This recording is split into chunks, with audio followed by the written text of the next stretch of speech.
warahmatullahi wabarakatuh. Alhamdulillahi wal aqibatu lil muttaqin.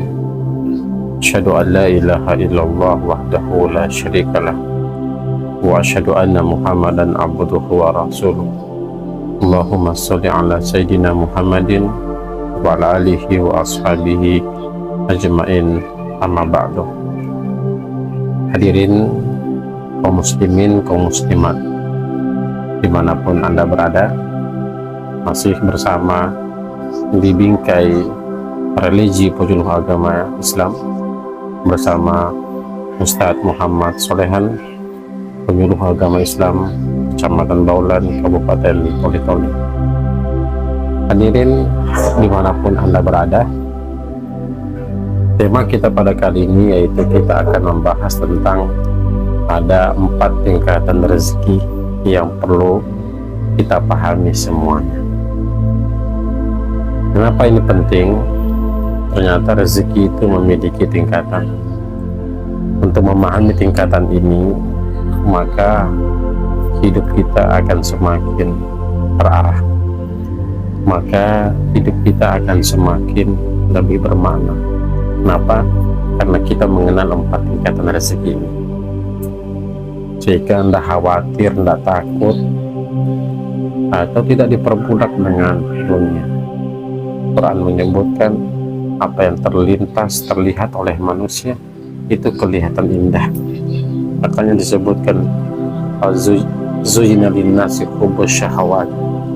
Apa yang terlihat oleh mata itu indah, indah sekali.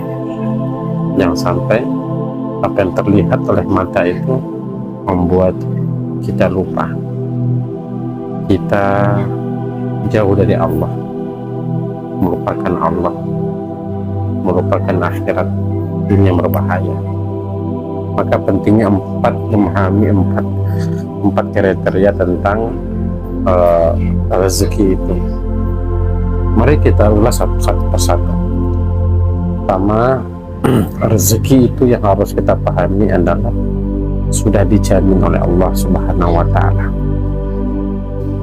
Kerja ataupun tidak bekerja, kita tidur ataupun tidak tidur, kita harus memahami bahwa rezeki itu telah dijamin oleh Allah Subhanahu wa Ta'ala.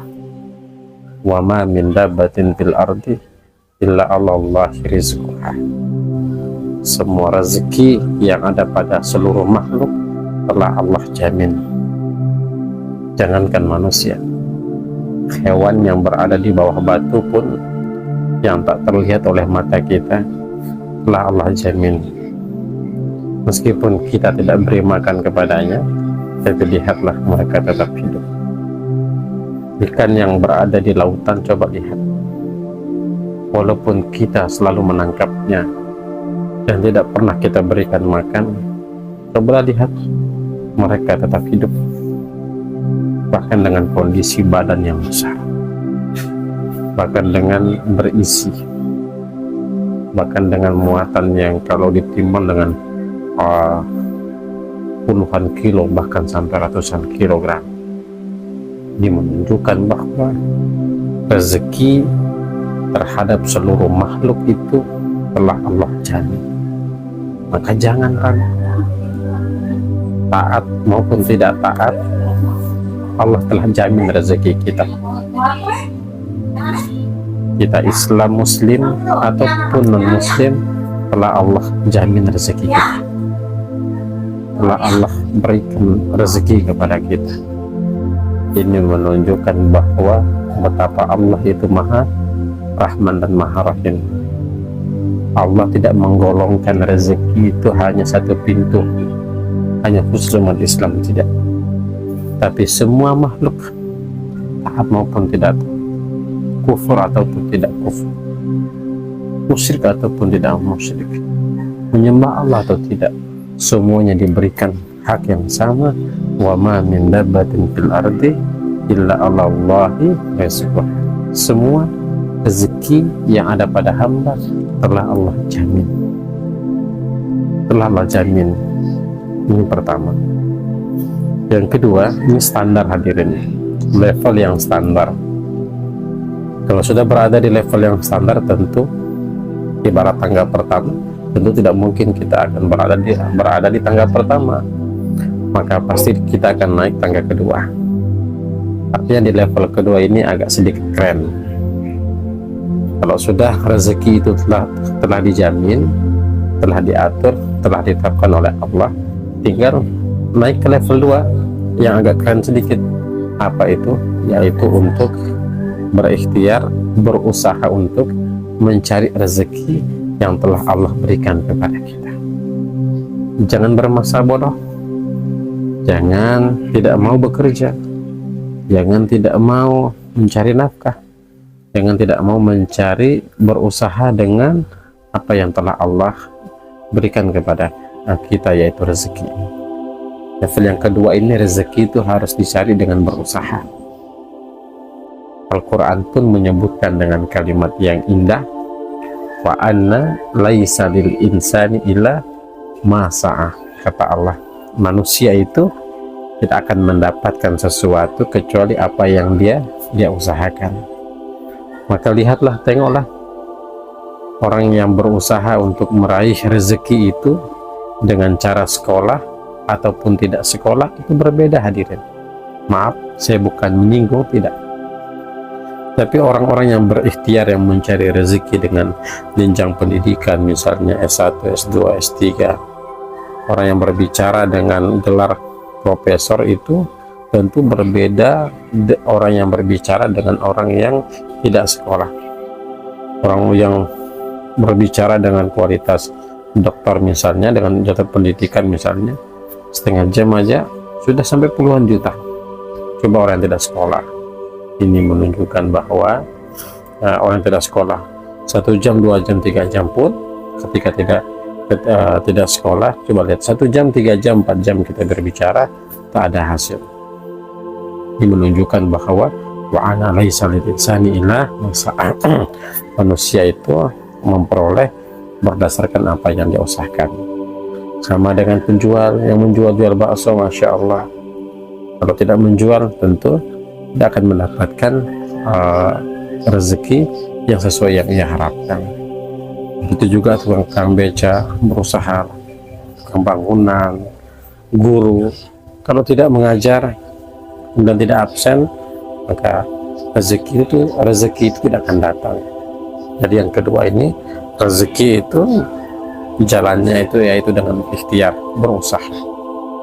berusaha untuk mencari rezeki. Tapi terkadang-kadang ada kelemahan ketika orang sudah bekerja keras mencari rezeki. Terkadang-kadang ketika ada perintah Allah untuk berinfak, ya agak pelit, agak susah untuk mengeluarkan hartanya.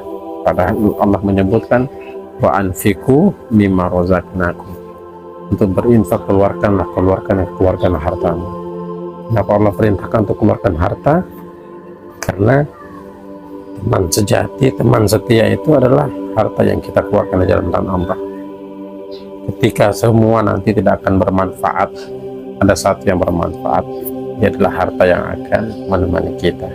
Maka Allah minta wa anfiqu mimma razaqnakum. Tapi untuk level yang kedua ini, orang yang berusaha bekerja keras tanpa dekat dengan Allah, dia akan susah untuk mendermakan hartanya di jalan Allah. Dia akan menjadi orang yang pelit.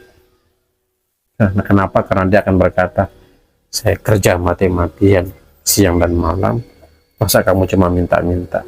Kerja saja. Ini biasanya kelemahan dari orang yang terus bekerja tanpa menyisihkan waktunya untuk Allah Subhanahu wa Ta'ala. Ini kualitas yang kedua. Biasanya juga orang seperti ini pelit, bakhil. Kenapa? Karena ia jauh dari Allah, pikirannya hanya bekerja. Padahal wa anna laisa lil insani illa ma sa'a, itu rezeki itu akan datang berdasarkan apa yang diusahakan. Itu ketika seorang hamba mencari rezeki dengan selalu menghadapkan dirinya pada Allah, meminta kepada Allah, maka rezeki itu nanti akan datang dengan wa yarzuqu haitsu la yahtasib, dan datang dengan tak terduga-duga. Maka rezeki itu bukan hanya sekedar dicari, Tapi sebelum mencari rezeki, hadapkanlah wajahmu ke Allah. Minta pertolongan kepada Allah. Minta jalan keluar untuk Allah. Minta keberkahan oleh Allah. Dua yang akan kita bahas di video selanjutnya, insya Allah. Semoga video ini memberikan manfaat untuk kita semuanya. Terima kasih. Saya undur diri bersama Ustaz Muhammad Solehan. Assalamualaikum warahmatullahi wabarakatuh.